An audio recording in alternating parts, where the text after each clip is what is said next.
શું નામ છે આપનું? અમજીભાઈ. અમજીભાઈ. કયું ગામ છે? રાણપુર. રાણપુર. આપ શા માટે પધાર્યા છો? પગના દુખાવા માટે ને હા. પગના તલિયા બોલે છે. હા, બરોબર છે. તો અત્યારે પગના દુખાવામાં આપને કેમ છે? મટી ગયા છે. બરોબર છે. પગના બળતરા તે હા, એ પણ નથી? બરોબર છે. કેટલો સમય લીધો મેં?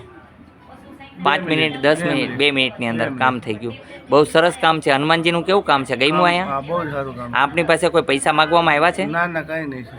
ફ્રી ઓફ સેવા છે, માનવ સેવા, પ્રભુ સેવા સમજીને કરું છું. મારો એક જ ઈચ્છા છે, જગત કલ્યાણ, મારું કલ્યાણ. તમે બધા સમજીને હાલો, નીતિ પ્રમાણે હાલો તો તમને કોઈ દુઃખ નથી. દુઃખ રામને પડે ને આપણને પડે, કષ્ટ બધાને સહન કરવું પડે, પણ જે પરેજી રાખે ખાવા પીવામાં તો કોઈ દુઃખ પડતું નથી.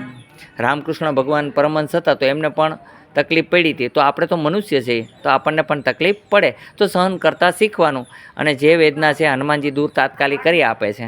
અહીંયા આવવા માટે આટકોટથી ગયણી થોરખાણ રોડ ઉપર આદેશ આશ્રમ છે. ચેતન હનુમાનનું મંદિર છે. સવારે સમય છે 9 થી 12, સાંજે 4 થી 6. નિયમનું પાલન કરવું. આ અમારી ચેનલ છે અઘોરી બાબા યોગીરાજ. એમાં આપ જોઈ શકો છો સોમવારની રજારીએ છે, હનુમાન જયંતિની રજારીએ છે.